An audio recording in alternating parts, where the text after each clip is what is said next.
बिस्मिल्लाहिर्रहमानिर्रहीम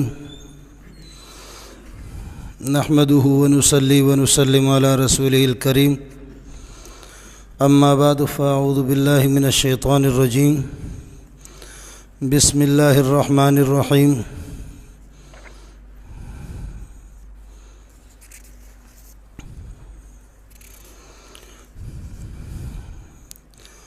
वला तक़्तुलू औलादकुम खश्यत इमलाक़ नहनु नरज़ुक़ुहुम व इय्याकुम इन्न क़त्लहुम कान ख़ितअन कबीरा वला तक़रबु ज़िना इन्नहु कान फ़ाहिशतन व साअ सबीला वला तक़्तुलु नफ्स अल्लती हर्रम अल्लाहु इल्ला बिलहक़्क़ व मन क़ुतिल मज़लूमन फ़क़द जअलना लिवलिय्यिहि सुल्तानन फ़ला युस्रिफ़ फ़िल क़त्ल इन्नहु कान मंसूरा वला तक़रबू मालल यतीम इल्ला बिल्लती हिय अहसनु हत्ता यबलुग़ अशुद्दह वऊफ़ू बिलअहद इन्नल अहद कान मसऊला।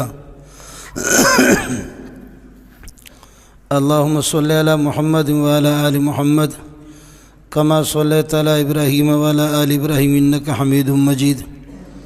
अल्लाहुम्मा बारिक अला मुहम्मद व अला आलि मुहम्मद कमा बारकता अला इब्राहीम व अला आलि इब्राहीम इन्नका हमीदुम मजीद।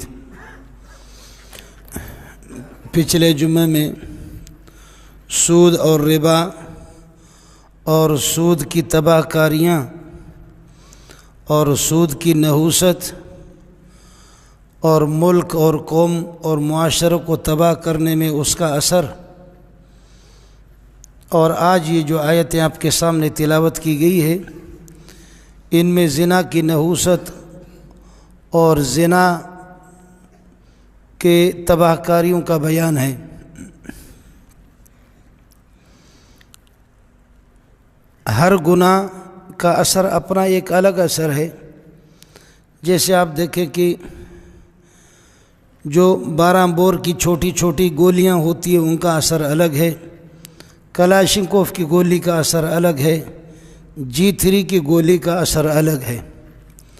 सूद की नहूसत और उसकी तबाहकारी और उस पर अल्लाह ताला का गज़ब, उसकी नौयत अलग है, वो भी अल्लाह की निगाह में नापसंदीदा है। नमाज को तर्क कर देना ये भी नापसंदीदा है। शिर्क करना सबसे बड़ा गुनाह है, लेकिन ज़िना ये भी कबायर में से है, कबीरा गुनाह है। इस पर भी अल्लाह ताला की तरफ से सख्त वईदें आखिरत के लिहाज से और दुनवी एतबार से और दुनिया और मुआशरे को तबाह करने के लिहाज से इस पर सख्त वईदें हैं। सूद वाला आदमी सूद लेकर के और रिबा लेकर के अपना मुंह काला करता है। जैसे कि हदीस मैंने आपसे अर्ज़ किया था पिछले हफ्ते को कि सूद की 70 नहूसतों में से अदना नहूसत ये है, जो आदमी सूद खोर है, सूद खाता है, वो गोया कि अपनी माँ के साथ अपना मुंह काला करता है और बदकारी करता है अपनी माँ के साथ। अब इसमें तावील करने की कोई ज़रूरत नहीं है। मौलवी साहब क्या तावील करेगा, बात साफ सी है कि जो सूद खोर है वो इस तरीक़े पर होगा। और जैसे कि कोई आदमी अपने माँ के साथ अपना मुंह काला करे, जिस तरह खुदा की लानत और फटकार उस पर है, सूद खोर पर इसी तरह है। फिर कातिल जब किसी को कत्ल करता है वो अपना मुंह काला करता है। जो मकतूल मज़लूम तरीके से उसके हाथ से मारा जाता है, मकतूल के लिए तो जन्नत है, लेकिन कातिल का मुंह काला हो गया, कातिल का मुंह काला हो जाता है, उसने गुनाह कबीरा का इर्तिकाब किया। और 5वें पारे में फरमाया कि वमन यक़्तुल मोमिनन मुतअम्मिदन फ़जज़ाउ जहन्नम खालिदन फ़िहा, जो किसी मोमिन को नाजायज़ कत्ल करता है, नाजायज़ कत्ल करता है तो हमेशा जहन्नम में रहेगा। नाजायज़ कत्ल करने का मतलब ये है कि 3 तरीक़ों से मोमिन को कत्ल करने की इजाज़त है।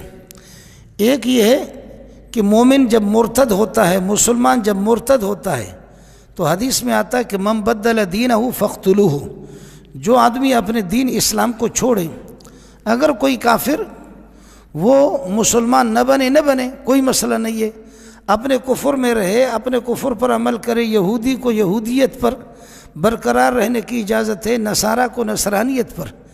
इस्लामी हुकूमतों के अंदर वो रहें, उनको कोई छेड़ेगा नहीं, लेकिन बशर्ते कि वो इस्लामी हुकूमतों को और मुसलमानों को न छेड़े। यहूदी को इजाज़त है कि आपके मुल्क पाकिस्तान के अंदर वो अपनी इबादत गाह और कनीसा के अंदर और गिरजाघरों के अंदर नसारा वो इबादत करे अपने बिलों में जैसे चूहा छुप करके, लेकिन खुले आम उनको यहूदियत और नसरानियत की प्रचार और तबलीग करने की इजाज़त नहीं होगी। इजाज़त है उनको, आपको टैक्स देंगे, जो आम ताजिरों पर जो टैक्स होता है उन पर भी टैक्स एक मुकर्रर होगा, बाकी उनको तहफ़्फ़ुज़ फराहम किया जाएगा। यहूदी वाजिबुल कत्ल नहीं है अगर वो अपने दीन पर रहता है और इस्लाम को छेड़ता नहीं है। नसरानी वाजिबुल कत्ल नहीं है, हिंदू वाजिबुल कत्ल नहीं है, वो अपने दीन पर इस्लामी मुल्कों में रहते हुए भी अमल कर सकते हैं, लेकिन उनको प्रचार करने की इजाज़त नहीं होगी। इस्लामी हुकूमत के अंदर सिर्फ इस्लाम की दावत और तबलीग की इजाज़त होगी। यहूदियत और हिंदू बुद्ध मत किसी भी मज़हब की इजाज़त नहीं होगी, बाकी वो वाजिबुल कत्ल नहीं है। लेकिन एक आदमी मुसलमान बन करके, मुसलमान बनने के बाद फिर इस्लाम को छोड़ता है तो वाजिबुल कत्ल है। मुसलमान बन करके फिर इस्लाम को छोड़ता है तो लोगों को और दुनिया को ये तासुर देता है कि इस इस्लाम के अंदर कोई खूबी नहीं है। अगर इसमें खूबियाँ होती तो मैं बरकरार रहता। मैंने इस्लाम को छोड़ा इस वजह से है कि इस्लाम में कोई भलाई नहीं है। तो ये बेगैरत क्या तासुर देता है। अब अगर इस्लाम के किसी हुक्म पर उसको एतराज़ है, इस्लाम के किसी मसले पर उसको एतराज़ है, तो किसी आलिम से उसको मिलाया जाएगा, कोई काबिल आलिम हो, माहिर आलिम हो, कि आप अपना एतराज़ बता दें। इस्लाम में आपको क्या तरद्दुद है, इस्लाम में आपको क्या ख़राबी नज़र आ गई है, वो आप बता दें। अब वो आलिम उसका शक जो है ना दूर करेगा, उसके एतराज़ का जवाब भी देगा। अगर एतराज़ जवाब देने के बाद फिर भी वो मुर्तद कहता है कि नहीं बस मुझे इस्लाम नहीं चाहिए, तो फिर ये वाजिबुल कत्ल है, इसको कत्ल करेंगे। मन बद्दल दीनहु फ़क़्तुलूहु, जो अपने दीन को बदल दे वो वाजिबुल कत्ल है। लेकिन कत्ल करना पब्लिक का काम नहीं है। आपने किसी को देखा जो इस्लाम से मुर्तद हो गया, आप खुद अपने तौर पर कत्ल करें, शरीयत इसकी इजाज़त नहीं देती। ये हुकूमतों का काम है, लेकिन बशर्ते कि हुकूमत खुद मुसलमान हो, वो बेगैरत हो, तो फिर क्या होगा।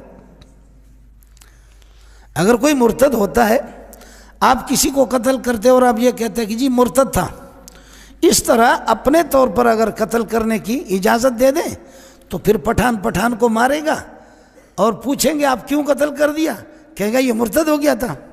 होगी ज़ाती दुश्मनी, नस्वार पर लड़ाई होगी और किसी प्लाट पर लड़ाई होगी, लेकिन वो कत्ल करेगा और कहेगा ये मुर्तद हो गया था। बलोच पठान को, पठान बलोच को, सिंधी को कत्ल करेंगे, इस तरह इजाज़त नहीं है। ये पब्लिक का काम नहीं है, ये काजी का काम है। काजी बाकायदा पूरी तफ्तीश करेगा, तहकीक करेगा, गवाहों से साबित करेगा कि यह आदमी मुर्तद हो गया है, तो फिर कहेगा आपका कोई एतराज़ हो, इस्लाम पर आपका कोई शुबह हो, वो आप बता दो। मौलवी तकड़ा हो, उसके शुबह का जवाब दे देगा, उसको मुतमईन करेगा। लेकिन फिर भी कहता कि मैं नहीं मानता। अब अल्लाह हिफाजत फरमाए, आजकल मौलवियों के बेटे मुर्तद होने शुरू हो गए। हम आजिज़ है, हमारे यहाँ तलबा पढ़ते तो तलबा से मैं कहता हूँ कि दुआ करो, अपने उस्ताद के लिए दुआ करो जो मदरसा चला रहा है। अब ये जो मदरसों के चंदे जब ज़्यादा मिलते हैं ना जिस मौलवी को, तो फिर ये कि शराब की बोतल बेटे के पास आ जाती है, बेटे शराब भी पीते हैं, बड़े बड़े मौलवियों के मुर्तद। मैं आपको अगर गिनवाने पर आ जाऊँ आप हैरान हो जाएंगे। इस पाकिस्तान में बड़े बड़े, अब आपसे मैं भीख मांग सकता हूँ, मैं भी मोहताज हूँ, आप भी मोहताज हैं, दुआ करें कि मौलवी खुद मुर्तद न हो जाए।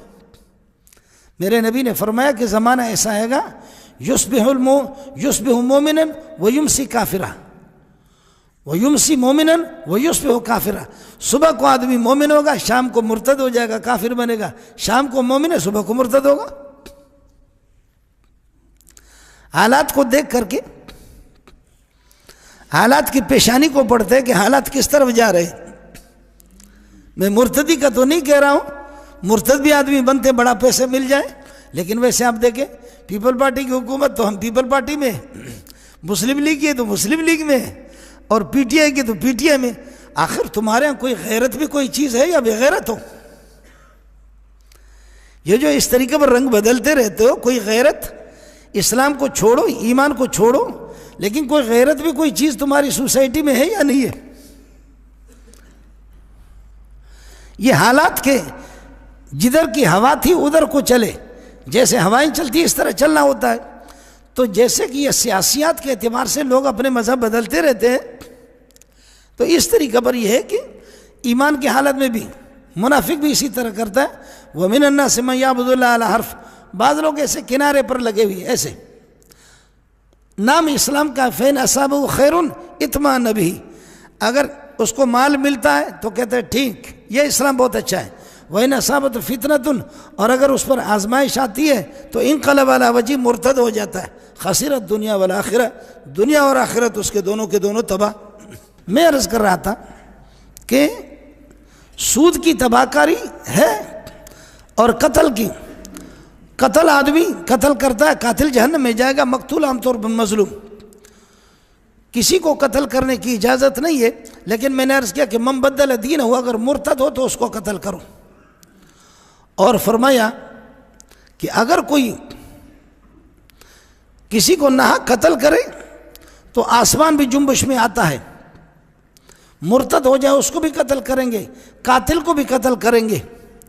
और तीसरी सूरत फरमाया कि शादीशुदा हो करके जिना करे उसको भी कत्ल करो, संसार पत्थरों से उसको मार करके कत्ल कर दे, कलाशिंकोव से नहीं, पत्थर मारेंगे उसको, मैदान पे उसको खड़ा करके सारे पत्थर मारेंगे उसको। और औरत को क्या करेंगे, औरत के लिए खड्डा खोदेंगे और उसमें औरत को खड़ी करके उस पर पत्थरों की बारिश करेंगे। सुभान अल्लाह। मुर्तद वाजिबुल कत्ल है, कातिल वाजिबुल कत्ल है और जानी वाजिबुल कत्ल है। जब आपके सामने ये बात आ गई कि मुसलमान को और मोमिन को 3 तरीक़ों से कत्ल किया जा सकता है। मुसलमान अगर मुर्तद हो जाए तब वाजिबुल कत्ल, मुसलमान किसी को कत्ल करे तो कातिल को कत्ल करेंगे, और मुसलमान मर्द और औरत जब जिना करे तो उनको भी कत्ल किया जाएगा, जब शादीशुदा हों उनको कत्ल। आप अंदाज़ा इससे लगा सकते हैं कि कातिल वाजिबुल कत्ल, मुर्तद वाजिबुल कत्ल, जिना कितना संगीन जुर्म है कि जिना जानी भी वाजिबुल कत्ल है। हमारे यहाँ कहते हैं कि जी अपनी हुए रजा तो की करे कजा, भाई राजी है, दोनों राजी है। मौली साहब को कहते तेरी इज्जत तो लुटी नहीं है ना, तू क्यों उछलता है? मौली साहब को कह रहे कि तुझे क्या परेशानी है तुझे क्या परेशानी?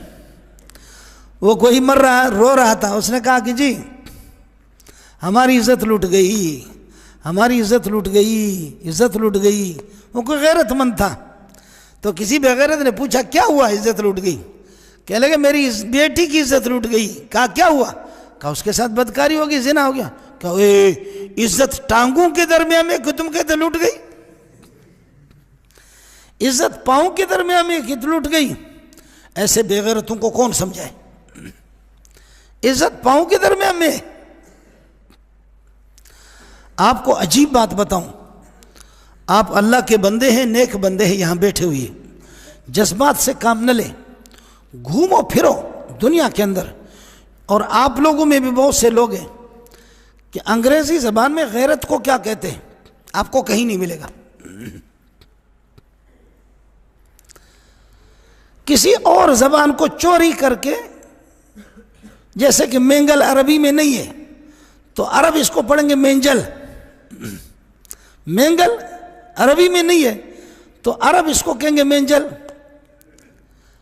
अरबी के अंदर जामूस, गावमेश, ये जो भैंस होती थी ये सऊदीया में नहीं होती थी नबी के ज़माने में, ये यहाँ ईरान में बलोचों फारसियों के पास भैंस होती थी, तो इसको गावमेश हम लोग कहते हैं, गावमेश फारसी लोग कहते हैं गावमेश।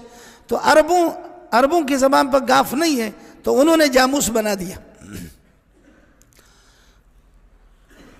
अब लाउड स्पीकर और ये मैक, ये हमारे बलोची का तो ज़बान नहीं है। अब बलोचियों के पास ये मैक लाउड स्पीकर कहाँ से आ गया? तो जो उर्दू वाले दूसरे इस्तेमाल करेंगे हम उन्हीं से ले लेंगे। अंग्रेज ने किसी और जबान से चोरी करके और भीख मांग करके गैरत का लफ्ज़ लिया हो तो एक अलग चीज़ है, अंग्रेज़ी में उसका नाम।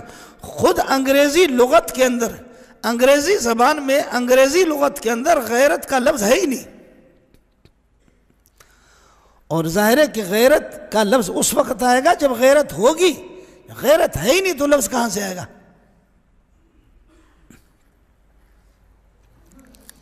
आप हज़रात बात समझ रहे हैं? कबीले हुज़ैल का एक शख्स आया, रसूल पाक सल्लल्लाहु अलैहि वसल्लम के सामने अर्ज़ किया कि या रसूल अल्लाह, मैं ज़िना और बदकारी से बाज नहीं आता, मुझे कोई नुस्खा बता दो। सुभान अल्लाह। फरमाया कि क्या आप इस बात को पसंद करेंगे कि आपकी हमशीरा, आपकी बहन, आपकी माँ, आपकी फूफी, आपका खाला, इनकी इज़्ज़त को कोई लूटे, बर्दाश्त करेंगे? कहा कि नहीं। फरमाया अल्लाह गैरतमंद है, जिनकी इज़्ज़तें तुम लूटते हो वो भी इसी तरह, उनको भी तकलीफ़ होगी। और फिर एक बात मैं दोस्तों से अर्ज़ करूं, बाज़े गुनाह इस किस्म के हैं कि उन गुनाहों के सज़ा आखिरत में तो मिलनी है, लेकिन उनकी एक सज़ा अल्लाह दुनिया में ज़रूर देता है। एक ये है कि मज़लूम जिस पर जुल्म करे कोई आदमी, आखिरत में जाने की ज़रूरत नहीं, मेरा रब उसे यही सज़ा लेगा।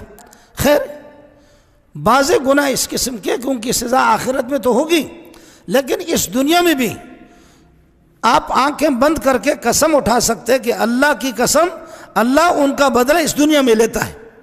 उन गुनाहों में से एक गुनाह ज़िना है।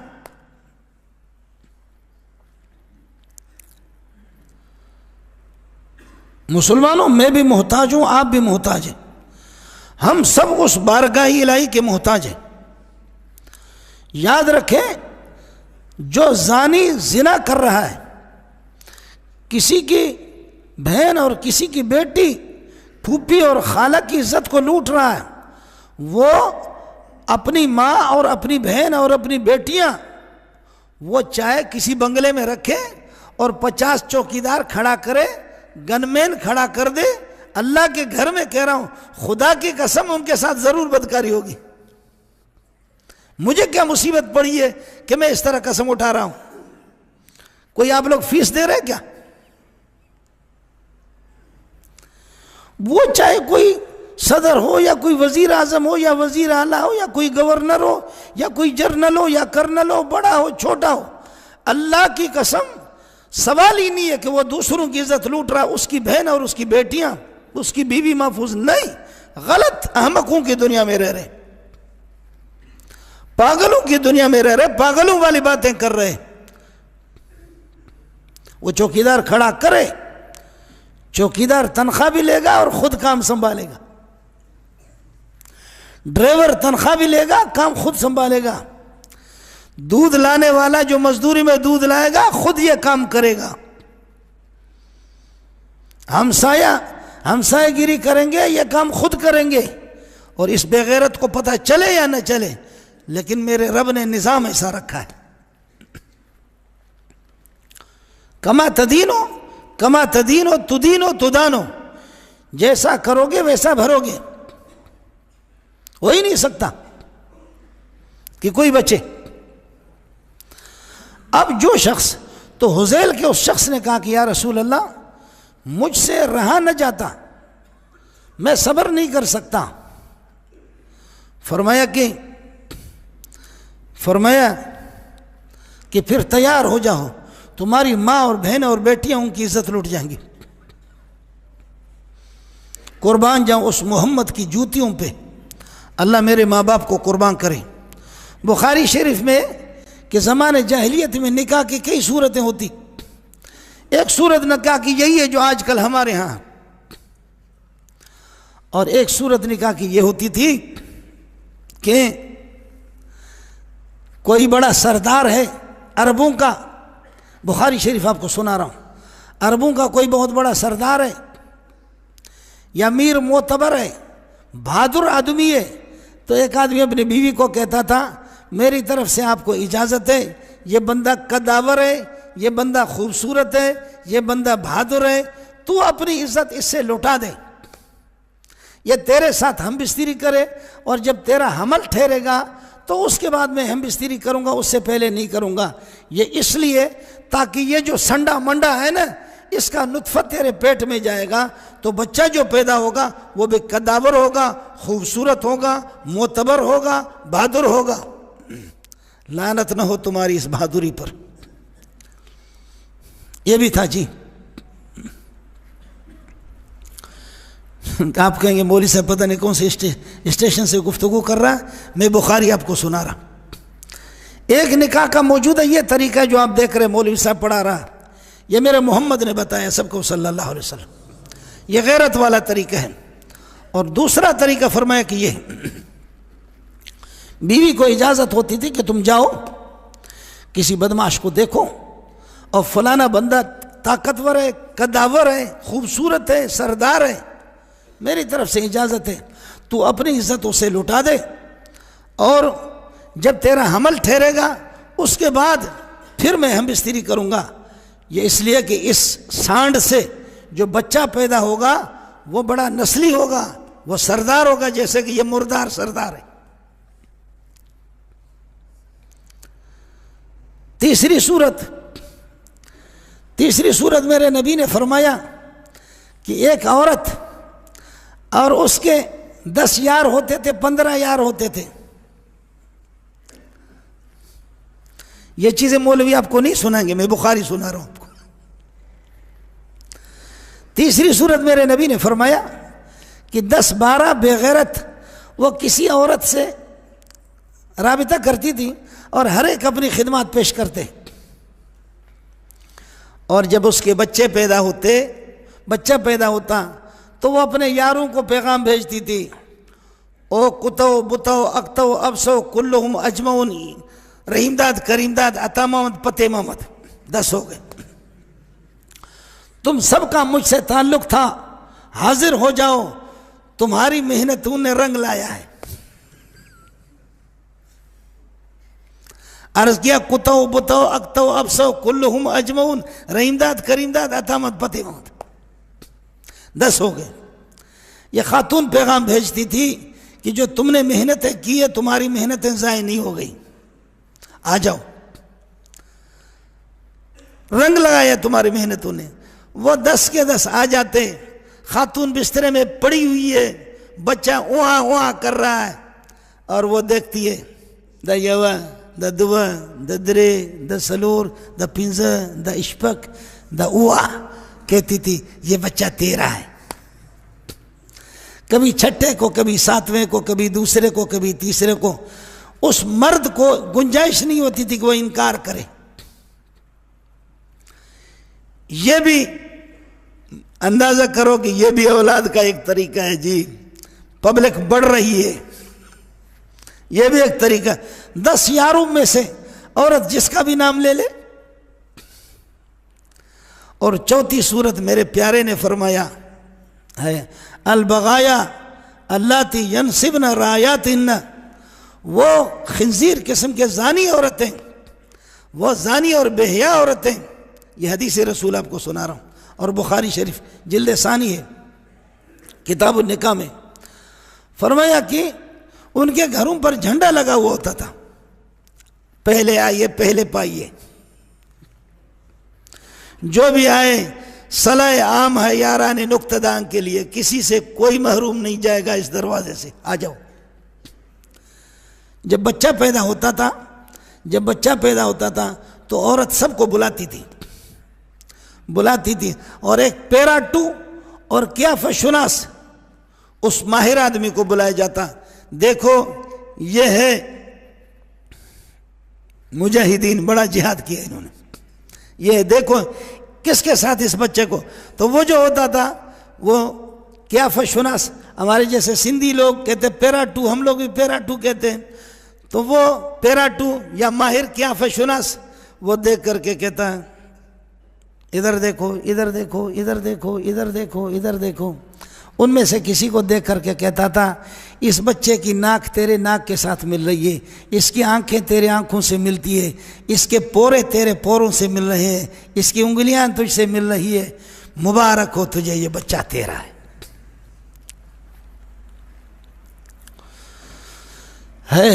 अम्मा आयशा फरमाती है कि ये सब बेहयाई के निकाह थे, ये तीनों सूरतें निकाह वही एक गैरतमंद वाले हैं जो मोहम्मद ने बताया सल्लल्लाहु अलैहि वसल्लम। इस तरीके पर भी बेहयाई फैलती थी।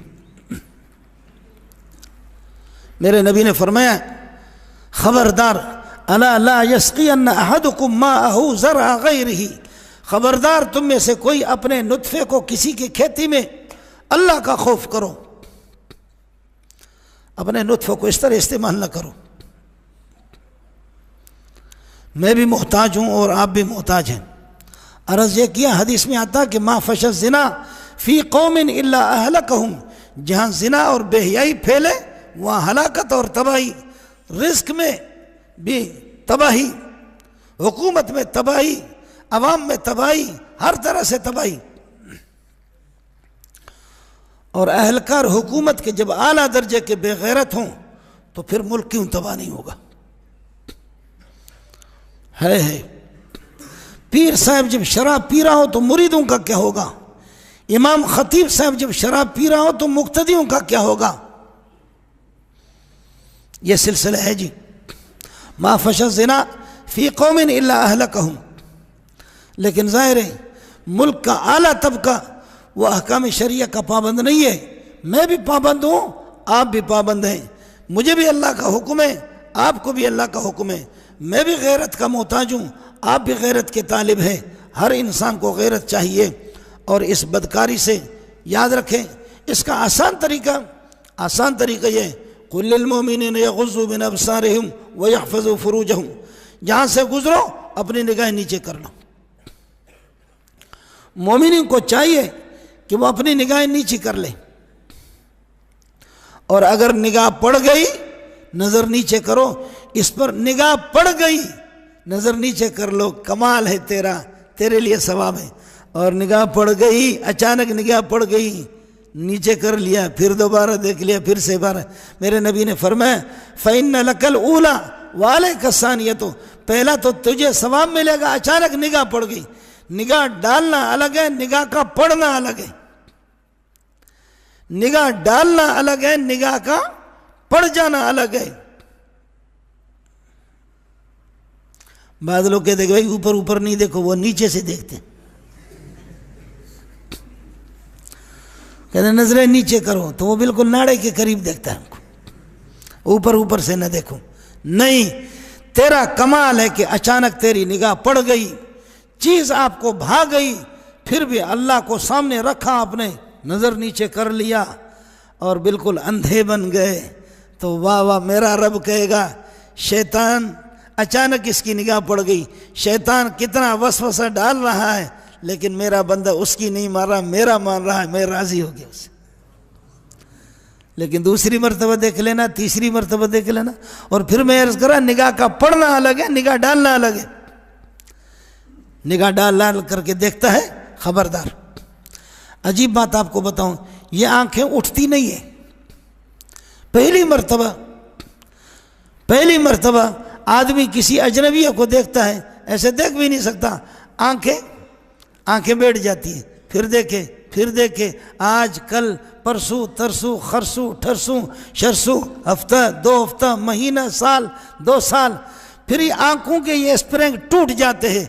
फिर ये ऐसे बेहया बन जाती है कि बगैर देखे ये बैठती भी नहीं है।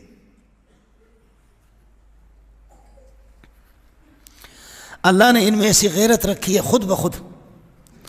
लेकिन जो मुसलसल है जो मुसलसल देखते हैं। और याद रखो, अगर किसी की बहन और बेटी को मैं नाजायज और बदनिगाही से देखता हूं, तो इसके लिए मैं तैयार हो जाऊं कि मेरी बेटी महफूज नहीं होगी। मैं इसके लिए तैयार हो जाऊं कि मेरी बहन उसको भी बदनिगाही से देखेंगे, और अगर उससे हाथ मिलाएंगे इधर भी होगा, और आगे मुंह काला करेंगे इधर भी होगा। इसलिए एक तो चलते फिरते अपनी निगाहें नीचे कर ले, औरतें उनको बाहर निकलने की इजाज़त नहीं। हाँ, ज़रूरत के तहत सौदा सलफ ख़रीदने वाला कोई नहीं, हमारी माएँ बहनें बेटियां जा सकती हैं, इतनी पाबंदी भी नहीं है। अगर कोई नहीं है, आजिज़ किस्म के ख़वातीन पर्दे के तहत जाएं, सौदा सलफ अपना ख़रीद लें, लेकिन जाएं बाहर तो सीधे सादे कपड़ों में जाएं। अंदर शोहर रह रहा है तो शोहर के लिए कभी अपने आप को बनाओ श्रृंगार नहीं करती, लेकिन जब कोई बाहर शादी होती है या बाहर जाना होता है, ऐसे बनाओ श्रृंगार, ऐसे बनाओ श्रृंगार, गोया कि इसका निकाह बाहर किसी से हो रहा है। इसलिए मेरे नबी ने फरमाया, इन्नल मरत इज़ा खरजत इस्तशरफा शैतानो, औरत जब घर से बाहर निकलती है तो शैतान इस्तशरफा शैतान इस तरह उसको देखता है, जो चल मैं देख रहा हूं, तू नहीं लौटेगी घर, तेरे लौटने से पहले कितने निगाहों को तेरे के साथ, उनका भी मुंह काला करूंगा, तेरा भी मुंह काला करूंगा। इसलिए औरतों को बगैर ज़रूरत के बाहर निकलने की इजाज़त भी नहीं। औरतें मस्जिद में नमाज के लिए आ सकती है, लेकिन अब हमारे फुकहा और मुफ्ती हजरात पाबंदी लगाते हैं कि भाई अब फितने का ज़माना है, वरना शरई लिहाज से जैसे देखे मस्जिद नबवी में औरतों के लिए अलग हिस्सा है पर्दे का, मस्जिद हराम में नमाज के लिए अलग। हाँ, तवाफ़ में चूँकि मजबूर है, तवाफ़ में मजबूर है तो वहाँ पर, लेकिन तवाफ़ में जैसे 7 चक्कर तवाफ़ आप ख़त्म करेंगे, उसके बाद सफ़ा की तरफ आप जाएंगे, वहाँ से मरवा की तरफ जाएंगे। यहाँ एक मर्द और एक औरत, ज़माने जाहिलियत में बड़े ख़ानदान के, औरत का नाम नाइला, मर्द का नाम इसाफ, दोनों ने काबतुल्लाह के अंदर अपना मुँह काला किया। अल्लाह ने पत्थर बनाया दोनों को, एक को सफ़ा पे रखा, दूसरे को मरवा पे रखा। वहाँ मौजूद है, यादगार भी मौजूद है कि मुसलमानों, मोमिनों, मर्द और औरत, ख्याल कर लेना जैसे इस जोड़े को अल्लाह ने पत्थर बनाया, इस तरह काबतुल्लाह के अंदर अगर हाथ उठाओगे और बदकारी की तवज्जो करोगे, हो सकता है खुदा तुम्हें खिंजीर और कुत्ता बना दे। कुर्बान जाऊं प्यारे मोहम्मद पर सल्लल्लाहु अलैहि वसल्लम, फरमाया कि ये इसाफ और नाइला, मुफस्सिरीन लिखते हैं कि इसाफ और नाइला, इसाफ मर्द का नाम था, नाइला, वहाँ अल्हम्दुलिल्लाह थोड़ा सा अगर ईमान भी मौजूद हो इस तरफ ज़हन जाता भी नहीं, लेकिन ताम मस्जिद हराम में औरतों के लिए अलग हिस्सा मुकर्रर है। कोशिश यही होती है कि औरतें मर्दों के करीब में खड़े न हो जाएं, मर्द अलग और औरतें अलग। जब हज़रत के विसाल के बाद जब फितने का ज़माना आ गया तो हज़रत ज़ुबैर ने अपनी बीवी से कहा कि अब प्यारा मोहम्मद रहा नहीं, अब वो ज़माना नहीं रहा, वो नूरानियत का नहीं, जैसे जैसे ज़माना आगे जाएगा ऐसे ऐसे गुनाह फैलते जाएंगे। ऐ मेरी बीवी, अब मस्जिद नबवी भी जाना छोड़ दे, नमाजों के लिए न जा, घर पे पढ़ ले। बीवी ने कहा कि जब मोहम्मद ने हमें मना नहीं किया सल्लल्लाहु अलैहि वसल्लम, आप कौन होते मना करने वाले? सहाबी अपनी बीवी को मना कर रहा है, कहा कि अब न जा। और अम्मा आयशा रज़ी अल्लाह ताला अन्हा फरमाती है, लौ रअन नबी सल्लल्लाहु अलैहि वसल्लम मा अहदसत निसाओ लमनाहुन्ना अल मस्जिद कमा मुनियत निसाओ बनी इसराइल, अगर औरतों में ये जो अभी गड़बड़ ज़माने में शुरू हो चुका है, इस गड़बड़ को अगर मोहम्मद रसूलुल्लाह देख लेते तो औरतों को ज़रूर मना कर लेता। हज़रत ज़ुबैर ने बीवी से कहा कि न जा। बीवी ने कहा मैं जाऊँगी, कहा न जा, कहा मैं जाऊँगी। बीवी ईशा की नमाज के लिए निकल गई, चांदनी रात भी नहीं थी, चांद भी नहीं था।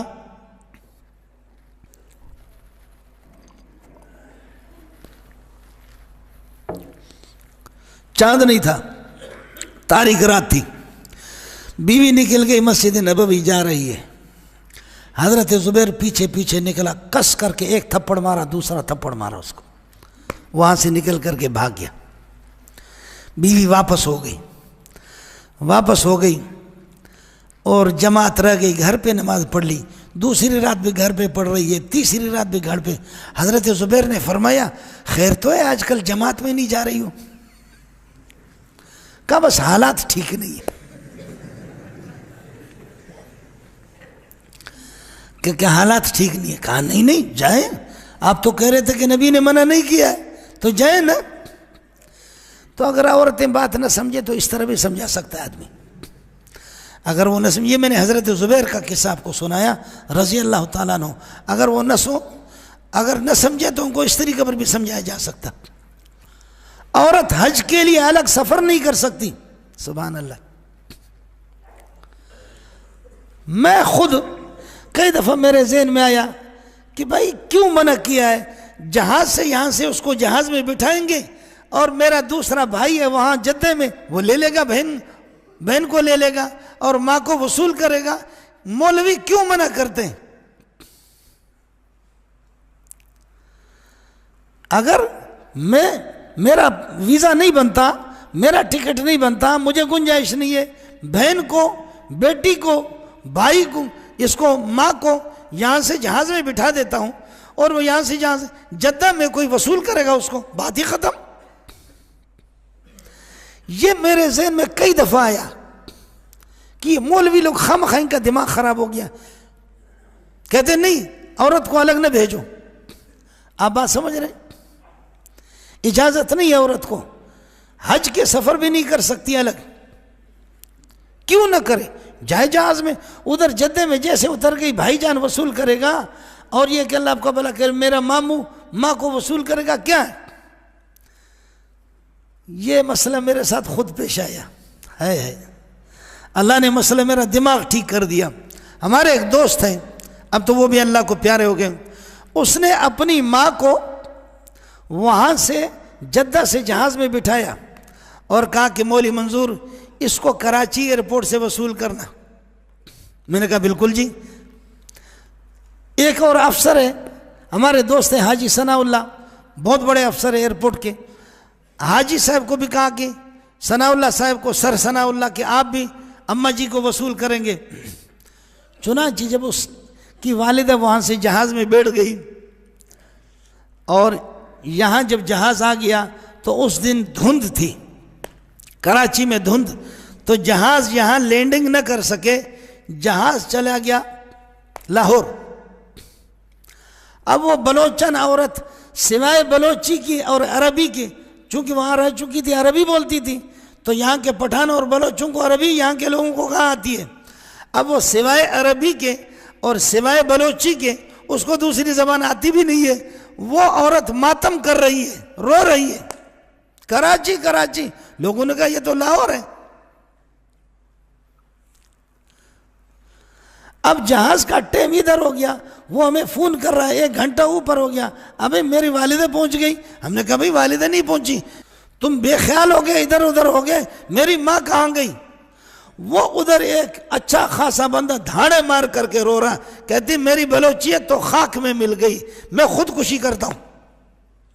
अब हम लोग अलग मातम कर रहे, हम दोनों अलग मातम। तो सनाउल्लाह ने मालूम किया, चूंकि वो बड़ा अफसर था इसमें पीआई में, तो सनाउल्लाह ने मालूम किया कि जहाज यहाँ धुंध रही है, जहाज चला गया लाहौर। उसको बताया, वो फिर भी बावर नहीं कर रहा। अब 2 दिन लगा, तीसरे दिन जहाज यहाँ आ गया। वो औरत बिल्कुल सकरात पे पहुंची हुई थी, वो तो हमारी माँ थी, एक मुअम्मर खातून। अब वो जब यहाँ पहुंची तो बिल्कुल न उसने खाना खाया न पानी पिया।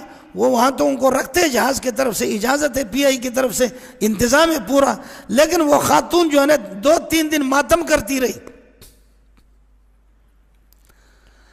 है अल्लाह ने इस तरह मसला मौली मंजूर को भी समझाया।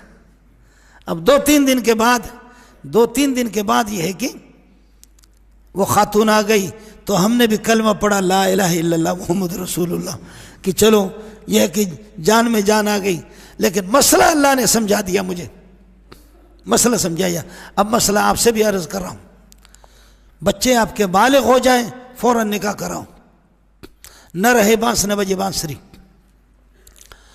मैं अपने तलबा से भी कहता हूँ, ये ईरानी बलोचों को देखा है, इनके यहाँ बच्चा बालिग होता है, बच्ची बालिग हो जाते हैं, ढस से निकाह हो गया। अरबों के यहाँ भी यही है। अब तो अरबों में ये चीज़ नहीं रही, लेकिन ईरान के बाज़ इलाकों में सुन्नियों को देखा है। बाकी वो शीन या आइन है, वो तो बेगैरत है। समझ में नहीं है? शीनो या ऐनो हा, समझ में नहीं है? देखा कि जैसे बच्चाओं का बालिग हो गया निकाह कराए, बेटी बालिग हो गई निकाह कराए। बल्कि एक हदीस और भी आपको सुना रहा हूँ अबू दाऊद की। मेरे नबी ने फरमाया मुरुहुम बिस्सलाति वहुम अबनाउ सबइन, बच्चे तुम्हारे जब 7 साल के हो जाएं उनको नमाज का हुक्म दे दो। वज़रिबूहुम अलैहा इज़ा कानू 10 सिनीन, और 10 साल के बच्चे हो जाएं नमाज न पढ़े कस कर के पिटाई करो। और वफ़र्रिक़ू बैनहुम फ़िल मज़ाजिह, भाइयों को आपस में न सुलाओ, बच्चों को, बहनों को भी एक साथ न सुलाओ।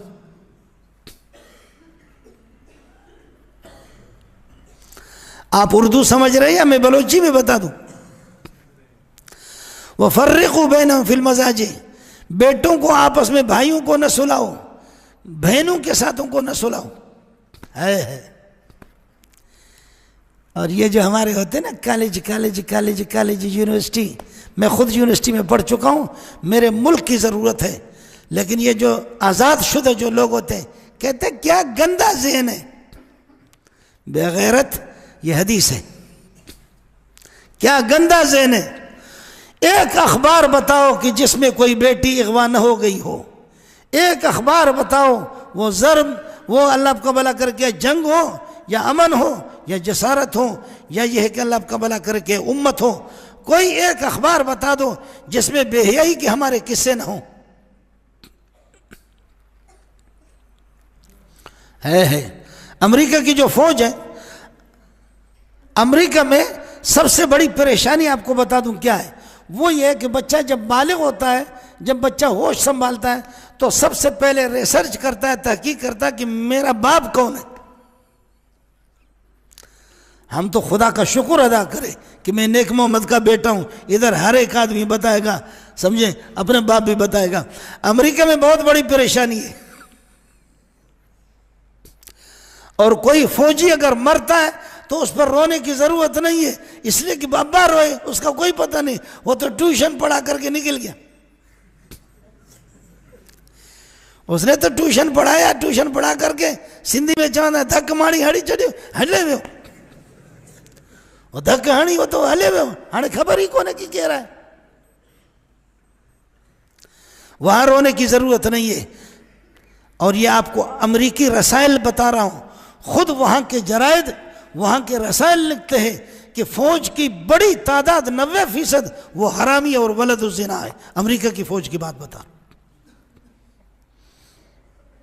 आप बात समझ रहे? और शरीयत कहती है कि हरामी के पीछे नमाज भी ना पढ़ो। जब मुक्तदी समझेंगे कि इमाम साहब हरामी है, मुक्तदियों को जब पता चलेगा कि पीर साहब के अब्बा का पता नहीं है, मुक्तदियों को जब पता चले कि मुर्शिद साहब की नस्ल का कोई पता नहीं है, उसके पीछे क्या नमाज पढ़ेंगे वो। गैरत का सबक हमें मोहम्मद रसूलुल्लाह सल्लल्लाहु अलैहि वसल्लम ने दिया। फरमाया या साद अंत अग़यरुन नास, साद तू मेरा खालाजाद भाई है, तू गैरतमंद है, तेरे गैरत को सलाम पेश करता हूँ, लेकिन अना अग़यरु मिनका, साद मैं तुझसे ज़्यादा गैरतमंद हूँ। वल्लाहु अग़यरु मिन्ना, हमारा रब सबसे बड़ा गैरतमंद है। इसलिए गुजारिश है बच्चे जैसे बालिग हो जाएं उनकी फ़ौरन निकाह कराएं, फ़ौरन निकाह कराएं। कहते हैं जब अपने पाँव पे खड़े हो जाएंगे फिर निकाह कराएंगे, जब अपने पाँव पे, और जब अपने पाँव पे रोजगार उसके पास आता है तो फिर वो इस तरह, जिन दिनों में उसके पास पैसा आता है तो उन दिनों में तो वो किसी काम का भी नहीं रहा, निढाल हो चुका है। निकाह कराओ, और अगर किसी को नहीं है रोजगार तो आओ मदरसे के दाल खिलाएंगे आपको, समझे। बच्चे पैदा करो, कोई इससे अल्लाह का भला करिए कि डरो नहीं कि कौन रिज़्क़ खिलाएगा, मेरा रब उन्हीं की वजह से आपको खिलाएगा। मुझे एक टेलीविज़न वाले ने मुझसे इम्तिहान लिया इंटरव्यू के, उन्होंने कहा कि क्या होता है ये आबादी हमारी बढ़ रही है, आबादी हमारी बढ़ रही है। मैंने कहा मुझे और तो कुछ पता नहीं है, लेकिन हमारे मदरसों में और मस्जिदों में और तलबा को सबसे ज़्यादा चंदे वो देते हैं जिनके बच्चे ज़्यादा हैं। जिनके बच्चे नहीं वो चंदे नहीं देते। आपकी ये मस्जिद जो बनाई है, ये मस्जिद बनाई है, जो चंदे देने वाले लोग हैं वो लाइन लगी उनके बच्चों की, लाइन लगी हुई है। जी हाँ, हमें चंदे वो देते हैं कि जिनके बच्चे ज़्यादा हों। बंदा कमाता नहीं है, आपके तो सिर्फ हाथ हरकत करते हैं, रिज़्क़ के फैसले आसमान से होते हैं। इसलिए गुजारिश ये है कि बच्चे जैसे बालिग हो जाएं, एक तो ये कि दीनदार बनाएं, तबलीग में भेज दें, उलमा की सोहबत हो, हया का सबक उनको दे दें, और यासीन शरीफ का विर्द, सूरह नूर का विर्द मेरी माएँ बहनें कर लें। इंशाल्लाह हमारी माँ और बहन बेटी को कोई बदनिगाही से नहीं देखेगा। मेरी माँओं को बताओ, मेरी बहनों को बताओ, मेरी बेटियों को बता दो, सूरह नूर की तिलावत फजर की नमाज के बाद करें। अल्लाह की कसम, अल्लाह उन आँखों की बीनाई को सलब करेगा, वो देख नहीं सकेंगे इनको। सुभान अल्लाह। सूरह नूर की तिलावत का अहतमाम करें। और जैसे बालिग हया का सबक दे दो, गैरत का सबक दे दो। बेहयाई के सबक तो हमारे घर में टेलीविज़न मौजूद है, बेहयाई के सबक तो अखबारात मौजूद है, बेहयाई तो टच मोबाइल भी मौजूद है। बेहयाई मुफ्त में हर जगह पहुंच गई है, लेकिन हया के दर्स भी होना चाहिए। हया का दर्स ये है, हया का दर्स भी होना चाहिए। हया का दर्स भी हो कि हम कौन है, कहाँ से आए। हम लोग बहुत इज़्ज़तमंद लोग हैं, हम लोग बहुत गैरतमंद लोग हैं। मुसलमानों, अपने मकाम को पहचान लो, इन बेगैरतों के पीछे न लगो जो हमें बताते हैं कि अल्लाह आपका भला। इतने सिनेमा खुलेंगे तो तुम्हारे मुल्क को तरक्की होगी, तुम्हारी ज़बान को खुदा शल कर दे। सिनेमा खुलेंगे तो मुल्क को फिर तरक्की होगी। सिनेमा के अंदर वहाँ एतिकाफ़ होता है, सिनेमा के अंदर कुरान की तिलावत होती है, सिनेमा के अंदर अल्लाह का बुखारी शरीफ पढ़ाया जाता है, सिनेमा के अंदर नसाई और यह कि जामे तिरमिज़ी पढ़ाया जाता है। सिनेमा में अपने जैसे बेहयाओं की लाइन लगा करके लोगों को दिखाते। अल्लाह ताला हम सबको इस बदकारी से बचाए। सोसाइटी को बचाना है, अल्लाह की गज़ब से बचना है, उसका एक तरीका यही भी है, हया को अपनाएं, गैरत को अपनाएं, शर्म को अपनाएं, प्यारे मोहम्मद के तरीक़ों पर चलें। अल्लाह बेहयाई से हमें बचाएगा। व आखिर दावाना अल्हम्दुलिल्लाह।